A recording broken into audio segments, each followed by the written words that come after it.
سامنے بار بار بیان کیا جائے تاکہ اس سے دوسروں کو کام کاج کرنے کی طاقت ملے، ایک راستہ ان کے سامنے آئے، لیکن یہ کام آج تک ہم نے نہیں کیا ہے۔ ایک بات میں نے آپ کے سامنے پیش کر دی ہے، اس بات کو اپنے ذہن میں اچھی طریقے سے بٹھا لیجئے کہ جو کوئی کسی سوسائٹی کے اندر تعمیراتی تقریبی کاموں میں نہیں کہوں گا کہ جس طریقے سے ہماری سوسائٹی کے اندر آج ایک جو کام کاج ہماری سوسائٹی کے اندر چل رہے ہیں کہ تقریبی کام کاج، ان کاموں کے اندر ہمیں اپنے آپ کو داخل ہرگز نہیں کرنا چاہیے، تعمیراتی کاموں کے اندر ہمیں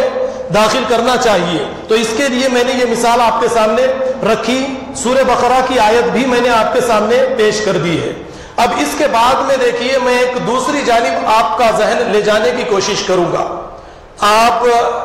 یہ دیکھیے کہ ہمارے اپنے اس ملک ہندوستان میں ساری قوم کے لیے اگر کوئی فرد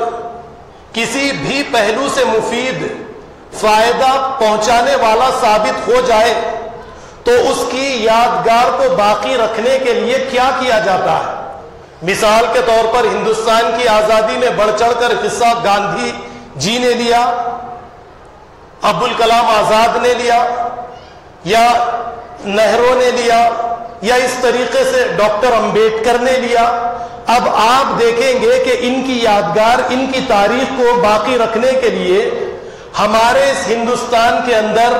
ہمارے اس شہر حیدرآباد کے اندر گاندھی ہاسپٹل آپ کو ملے گا،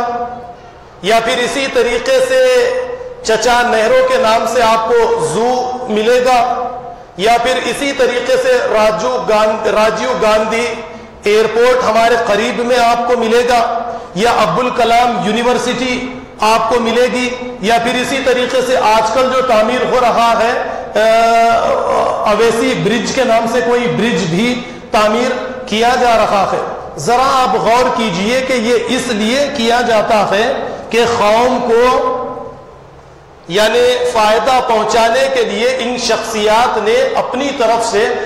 اپنی ساری زندگی قوم کو فائدہ پہنچانے کے لیے لگا دی۔ اب ہماری سوسائٹی کی تعمیر میں جن لوگوں نے قربانیاں دی ہیں،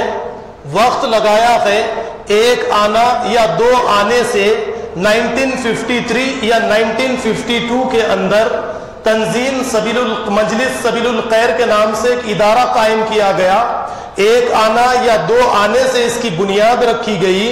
اور پھر یہ ارتقائی منازل طے کرتے کرتے آج ایک طاقتور ادارے کی شکل اس نے اختیار کر لی۔ اس ادارے کی بنیاد رکھنے میں جن لوگوں نے خصوصی کردار ادا کیا ہے، ان کے نام کو، ان کے کردار کو، ان کے تاریخ کو سوسائٹی کے لیے مفید یعنی فائدہ انہوں نے جو پہنچایا ہے، اس کو باقی رکھنے کے لیے نسل در نسل ان کی تاریخ کو باقی رکھنے کے لیے سوسائٹی نے ان کے لیے کیا کیا ہے؟ کچھ بھی نہیں کیا ہے۔ یہ ہماری اپنی ایک بہت بڑی غلطی ہے۔ کچھ صدیاں گزر جائیں گی، ساری باتیں عوام بھلا ڈالے گی۔ اس کے لیے ہمارے لیے یہ ضروری ہے کہ میں یہ بات اپنی طرف سے آپ کے سامنے پیش کر رہا ہوں، ہو سکتا ہو صحیح ہو غلط ہو،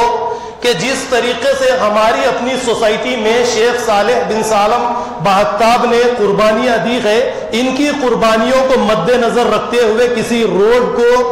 آپ کے نام سے منسوب کیا جائے، کسی عمارت کو آپ کے نام سے منسوب کیا جائے، یا پھر اسی طریقے سے ہمارے سابقہ کونسلر سعید باہمید صاحب کے نام سے کسی عمارت یا کسی روڈ کو منسوب کیا جائے، ابوبکر بامغداد سابقہ کونسلر کے نام سے کسی روڈ کو، کسی عمارت کو منسوب کیا جائے، یا پھر اسی طریقے سے شہید باؤ مرحوم کے نام سے کسی راستے کو، کسی چیز کو، کسی عمارت کو منسوب کیا جائے، یا پھر تراب خان صاحب ہے مرحوم، یا اکبر شاہ مرحوم، کیونکہ یہاں پر ایک عرب ہے، ایک پٹھان یہاں پر آباد ہے، اور دوسرے بھی یہاں پر آباد ہے۔ تو ان تمام کی تمام چیزوں کو مد نظر رکھ کر ہمیں بھی ان کی یادگاروں کو ان کی تاریخ کو نسل در نسل پہنچانے کے لیے اس طریقے کے کام کاج کرنے چاہیے تھے جو کام کاج ہم نے آج تک کے لیے نہیں کیے ہیں۔ پھر اس کو اور مزید مضبوط کرنے کے لیے اگر آپ دلائل چاہتے ہیں تو میں قرآن کریم سے یا احادیث سے، آپ لوگ کہیں گے میں احادیث کو نہیں مانتا، الحمدللہ میں احادیث کو مانتا ہوں، ایک افواہ اٹھا دی گئی، چلنے دیجئے، کب تک چلے گی یہ افواہ، دیکھیں گے کون مانتا ہے کون نہیں مانتا ہے، وہ تو وقت اور قیامت کا دن ثابت کرے گا انشاءاللہ العزیز۔ تو دیکھیے اب قرآن کریم سے اگر آپ دلائل لیں گے تو آپ کو پتا چلے گا کہ اللہ رب العالمین نے سورہ فاتحہ کے بعد میں ایک سورہ جس کا نام بقرہ رکھا ہے۔ بقرہ کیوں رکھا گیا اس سورے کا نام؟ اس کا نام موسیٰ بھی رکھا جا سکتا تھا، اس کے اندر موسیٰ علیہ السلام کا کثرت کے ساتھ ذکر ہے۔ بنی اسرائیل رکھا جا سکتا تھا، بنی اسرائیل کا واقعہ کثرت کے ساتھ آیا ہے۔ یا پھر اس سورے کا نام ملائکہ رکھا جا سکتا تھا، یا اس سورے کا نام آدم و حوا رکھا جا سکتا تھا، کیونکہ آدم ہی کا واقعہ، آدم کی پیدائش، حوا کی پیدائش کا واقعہ اس کے اندر ہے نہیں۔ لیکن یہاں پر اللہ رب العالمین نے بقرہ، گائے کے نام سے اس سورے کو رکھا گیا ہے۔ یا پھر دیکھیں گے نمل، چمٹی،